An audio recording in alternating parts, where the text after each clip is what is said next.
ఇక్కడ వాక్యం రాత్రి చూసాం. ఉపవాసం ఉన్నప్పుడు ఏం చేయాలంట?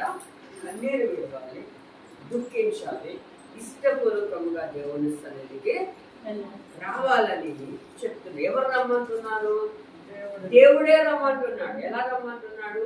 ఉపవాసము చేత, తర్వాత కన్నీళ్ళ చేత, దుఃఖము చేత, మనస్సపూర్వకంగా అంటే ఇష్టపూర్వకంగా దేవుని సన్నిధికి రండి అని చెప్తూ కింద ఒక మాట చెప్తున్నాడు చూడండి.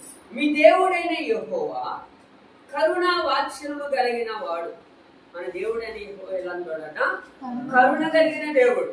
ఆయన కరుణించేవాడు. ఆయన దగ్గరికి వచ్చేవాడికి ఎన్నడూ త్రోసివేసే దేవుడు కాదు అని చెప్తూ ఇక్కడ అంటున్నాడు. శాంతమూర్తి, అత్యంత కృపగలవాడై ఉన్నాడు. 3 పేర్లు వచ్చాయి ఇక్కడ. ఏంటట? కరుణా వాత్సల్యం కలిగిన వాడు, శాంతమూర్తి, అత్యంత కృప కలిగిన వాడు. హల్లెలూయా. అత్యంత కృప అంట. అంటే అర్హత లేని నీ నా జీవితానికి ఆయన అర్హుడుగా ఉంచాడు. అది కృప అంటే. యోగ్యత లేని నీ నా స్థితి, ఆయన చూస్తే ఆయన పరిశుద్ధుడు, మనమేమో ఆయనకు మనకు ఏమైనా పోలిక ఉందా? లేదు. ఆయన పేరెత్తడానికి కూడా మనకు సరిపోము. అలాంటిది కూడా దేవుడు ఆయన కృప నీ మీద నా మీద ఆయన ఉంచుతున్నాడు. అందుకే ఆయన ఏమంటున్నాడు? శాంతమూర్తి. చూడండి, దేవుడు మనం ఇంతలా ఘోరంగా పాపం చేసినా, దేవునికి ప్రతిరోజు గాయపరిచినా ఆయన ఏం చేస్తున్నాడు? మనల్ని శాంతంగా చూస్తున్నాడు.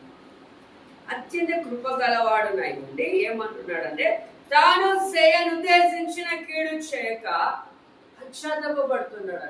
ఆయన ఏ కీడైతే మనుషులను చేయాలని ఇష్టపడుతున్నాడో ఆ కీడు చేయట్లేదు. ఎందుకు? ఆయన ఎలాంటివాడంట? కృప కలిగిన దేవుడు, శాంతమూర్తి. అవునా కదా?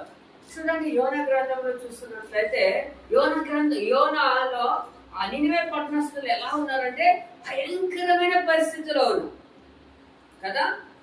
భయంకరమైన స్థితి.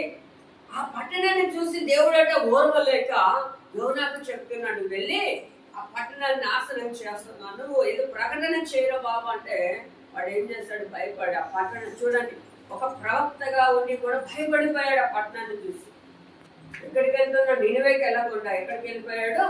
దర్శించు పరిగెడుతున్నాడు. దేవుడు ఒకేడా ఒప్పుకున్నాడా? హల్లెలూయా. ఎక్కడికి వెళ్ళినా వాడు నిన్ను ఏం చేస్తాడు? లాక్కునే. చూడండి, అప్పుడు మళ్ళా తీసుకొని వచ్చి ఆ యొక్క పట్టణంలో పడేసినప్పుడు యోన ఏం చేస్తున్నాడు?